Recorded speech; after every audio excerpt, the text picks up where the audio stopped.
Doctor Amit अभी अभी medical की पढ़ाई कंप्लीट करके आए थे। बहुत काबिल लड़का था, हार्ट सर्जन था। उसे एक बड़े अस्पताल में जॉब मिल गई। सबके साथ मिलना जुलना हुआ। कभी भी ऐसा नहीं हुआ था कि कोई मरीज उनके हाथों से ठीक ना हुआ हो। उसके संस्कार मोतियों जैसे थे। मुस्कुराता तो लोग आहें भरते थे। संस्कार ऐसे थे कि कामयाबी उनके कदम चूम रही थी। डॉक्टर अमित के पिता का साया तो सर से बचपन में ही उठ गया था। जो माँ थी वो गवर्नमेंट जॉब करती थी। अपना खून बेचकर बेटे को पढ़ाया था। और एक बड़ी बहन थी जिसकी शादी हो चुकी थी। माँ का सपना पूरा हो गया था। बस एक सपना बाकी था, बेटे के लिए प्यारी सी दुल्हन का। माँ हर रोज अमित को शादी के लिए कहती थी, लेकिन अमित कहता था, माँ तुम क्यों जिद लगाए बैठी हो, कर लूंगा शादी भी। फिर माँ खामोश हो जाती थी।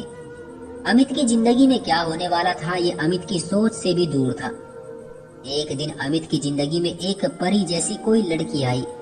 इतनी खूबसूरत थी कि मानो जैसे कोई स्वर्ग से परी उतर कर आई हो। वो बीमार थी, लेकिन देखने में बिल्कुल भी बीमार नहीं लग रही थी। उसके साथ उसकी माँ, बहन और शायद उसका भाई भी था। जब उनका नंबर आया तो वो डॉक्टर अमित के पास आए। उन्होंने नमस्ते किया और बताने लगे, डॉक्टर हम पिछले 7 महीनों से इसका इलाज करवा रहे हैं, लेकिन दिन ब दिन ये कमजोर होती जा रही है। डॉक्टर अमित ने उसकी तरफ देखा। वो बेबस नजरों से अमित की तरफ देख रही थी। डॉक्टर अमित ने रिपोर्ट देखी तो दिव्या के दिल में सुराख था। और डॉक्टर ने कहा था, अगर ये 2 महीने तक ठीक ना हुआ तो ये मर सकती है। बस 2 महीने का टाइम है। इसके बाद डॉक्टर अमित ने उसका चेकअप किया, सब टेस्ट वगैरह लिख कर दिए और दिव्या को कहने लगे, देखो दिव्या, जब तक तुम ठीक नहीं होना चाहोगी कोई भी डॉक्टर तुम्हारा इलाज नहीं कर सकता।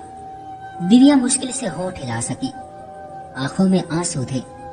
बस इतना कह सकी, डॉक्टर मैं मर जाऊंगी ना।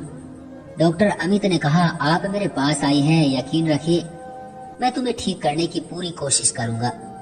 बस अमित सब भूल गया।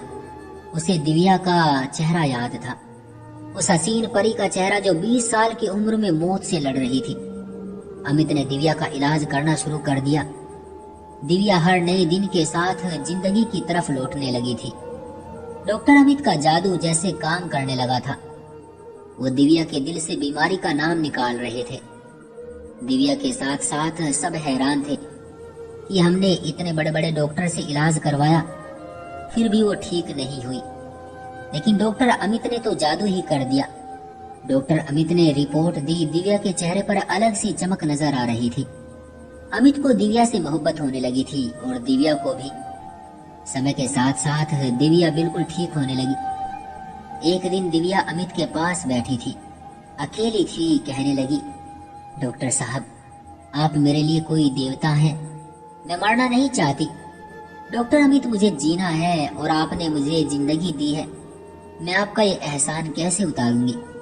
अमित ने दिव्या का हाथ पकड़ा और कहने लगा, दिव्या मुझसे शादी कर लो, तुम्हारा ये एहसान भी उतर जाएगा। दिव्या की सांस रुकने लगी। डॉक्टर आप ये क्या कह रहे हैं? अमित ने मुस्कुराते हुए कहा, हाँ दिव्या तुम मुझसे शादी करोगी। बात बड़ों तक पहुंची और रिश्ता हो गया। दिव्या अमित की हमसफर बन गई। अमित उसका बहुत ख्याल रखता था, दिव्या को पलकों पर बिठा कर रखता था। दिव्या बहुत खुश थी अमित के साथ, जैसे दिव्या का कोई सपना था जो कुछ दिन के बाद मरने वाली थी। वह जिंदा और अपने हमसफर के साथ जिंदगी गुजार रही है। अमित ने दिव्या को जैसे सारे जहां की खुशियां दे दी थी।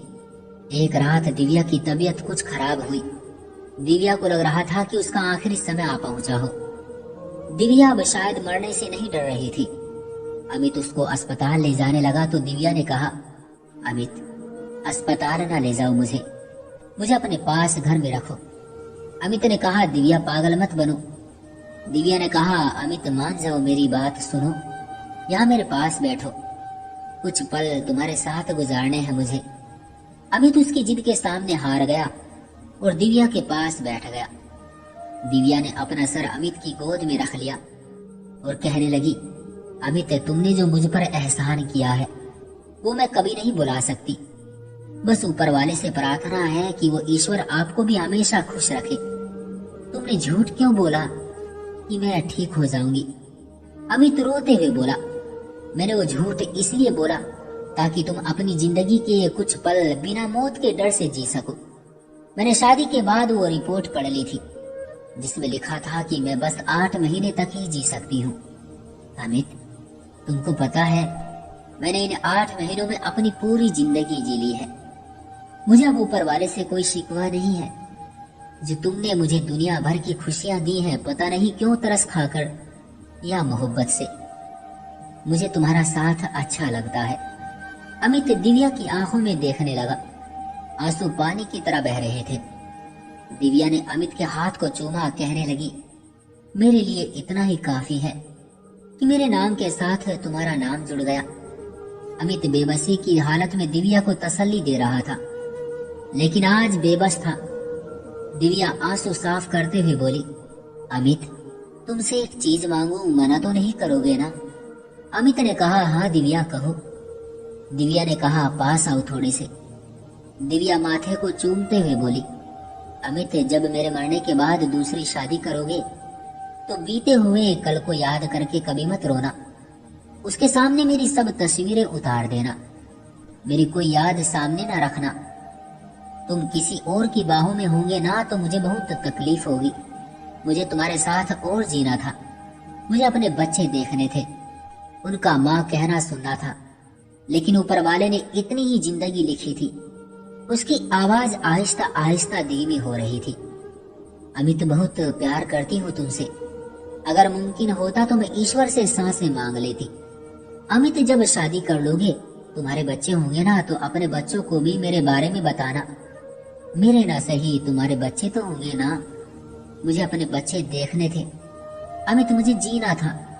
लेकिन अमित उसका आखिरी शब्द था, आखिरी पुकार थी। बेबस निगाहें थी, खामोश होती आवाज थी, बेजान होता जिस्म था। दोनों के सब सपने मिट्टी में मिल गए थे। बिछड़ने में कुछ सांसें बाकी थी। दुनिया धुंधली होती नजर आ रही थी। हाथ से हाथ छूट रहा था। आंसू बंद हो रहे थे। अमित की आगोश में आखिरी हिचकी ले रही थी और हाथ से हाथ जुदा हो गए। बहुत सारे सपने लिए दिव्या अमित से बिछड़ गई। भगवान ना करे कि ये जिंदगी कभी किसी को दगा दे। अमित बहुत मोहब्बत करता था, लेकिन बेबस था। ईश्वर के लिखे को कहाँ कोई बदल सकता है। आज भी अमित बहुत समय दिव्या की यादों में गुजारता है। शादी तो कर ली, लेकिन फिर भी वो दिव्या की कमी महसूस करता है। वो आज भी इतना ही रोता है। वो हम सफर थी। वो मरना नहीं चाहती थी, लेकिन किस्मत से हार गई थी। दोस्तों, बेशक ऊपर वाले ने जिसको जितनी जिंदगी दी है, वो उतनी ही जिंदगी इस दुनिया में गुजार कर जाएगा। लेकिन अगर दिव्या जैसी लड़की कोई भी बीमार है और उसे कोई अमित जैसे हमसफर मिल जाए, तो वो थोड़े ही समय में अपनी पूरी जिंदगी जी लेती है।